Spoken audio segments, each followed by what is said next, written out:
Father, I thank you for the people here who made coming and worshiping you a priority. I pray that the words you speak through me will be received in their hearts and help move you in their life. I thank you that we have the opportunity in this country and at this school to come and worship you freely, truly freely.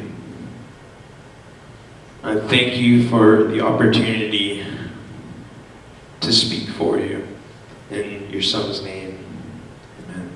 After we were brought safely through, we then learned that the island was called Malta, the native people showed us unusual kindness. For they kindled a fire and welcomed us because it had begun to rain and it was cold.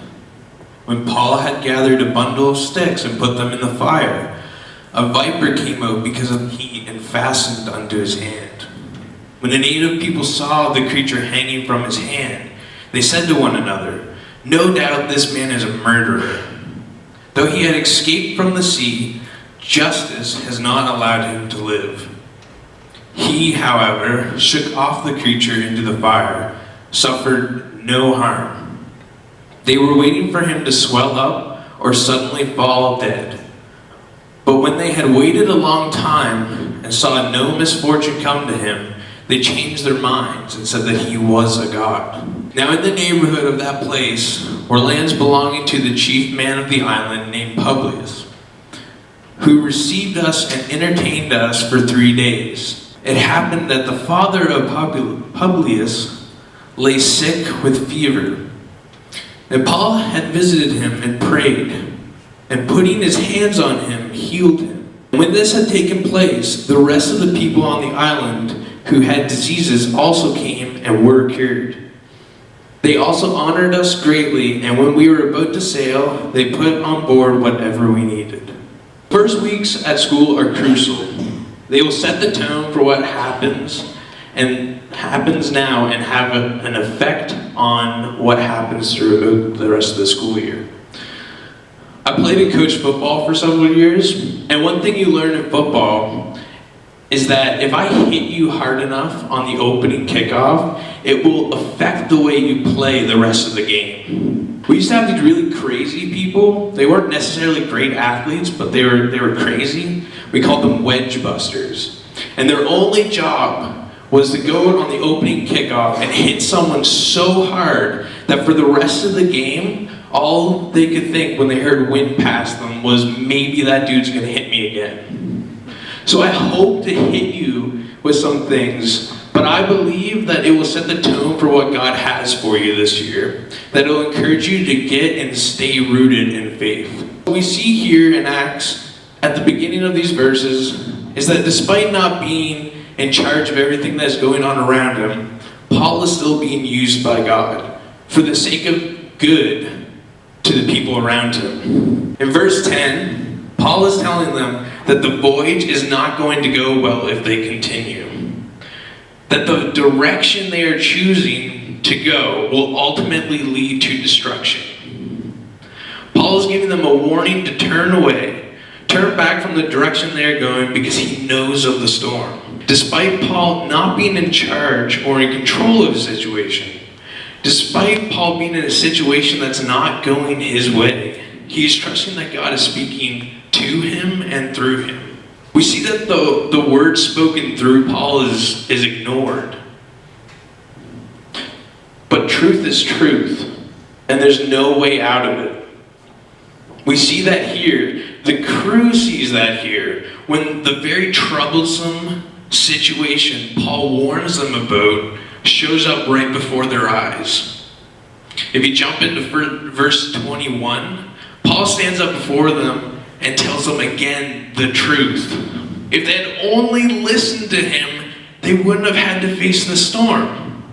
They would have never had to lose anything that they had. But because they didn't obey God's way of doing things, they put themselves into the storm, into circumstances that they now have to deal with. How many people know that we get ourselves into a mess? Like a lot. Sometimes into a mess that it feels like there's no hope. But take heart. God says through his word. If you stay in the ship, there will be no loss of life, despite disobeying. Despite being in a messy, self-inflicted situation, God still has a promise. So stay in the ship and obey his word. Verse 34, Paul, in the midst of all this fear, in the midst of soldiers who are built for war, being completely afraid and fearing for their lives, Paul has faith. Not fear, but faith. Through this faith, he calms them down and tells them to eat to keep up their strength. He reassures them that not a hair on their head will be lost. Notice what Paul does next in the text is he gives thanks. Paul, what are you doing? Don't you see the storm? Don't you know that we're not yet through this and we might all die? But Paul knows. He knows God's plan. He has faith and no fear. Fear tolerated becomes faith contaminated. Paul gives thanks because he knows what God is capable of. He knows the promise God set before him. Do we know the promise that he set before us? Do we know God himself? Do we know his character? Do we know his word? Do we know that when hard times come, when the trials seem like they're about to shut this whole thing down, that God is with us? In verse 3 of chapter 28, Paul's helping build a fire, and a viper fastens itself to his hand. It doesn't just bite him, it fastens itself to his hand. The people who see Paul's struggle, see Paul take on the trial, these people didn't help him. They instead just talked about him. People will criticize you in the midst of your hardest times. They will say you can't do it. They will say that everything you do is wrong. And even some people will try to convince you that you're crazy. The people who aren't directly following God will never recognize what he's doing in your life. They just won't see it. And they'll just talk bad about you. But you have a promise. Like Paul had a promise. In verse 6, when no harm came to Paul, when they saw that the trial didn't defeat Paul, they thought, he must be God. When people see that God comes through for you, they will immediately go from cursing you to one of your biggest supporters. They're not being moved by faith. They're only being moved by what they perceive to be happening. A carnal mind doesn't understand faith in God's supernatural ability. Finally, in verses 8 and 9, through all this storm, through all this disaster, God works through it. The very hand that the viper fastened itself to, the very hand, was the same hand that God used to heal the sick.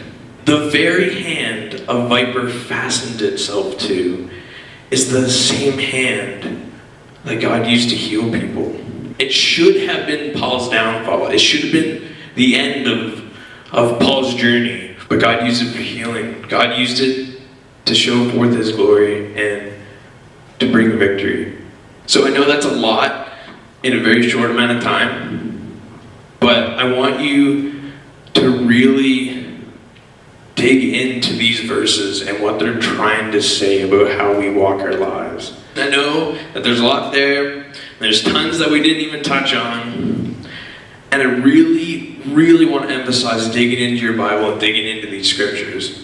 Get rooted and grounded in faith when the hardest times are hitting your life and leave you feeling shipwrecked.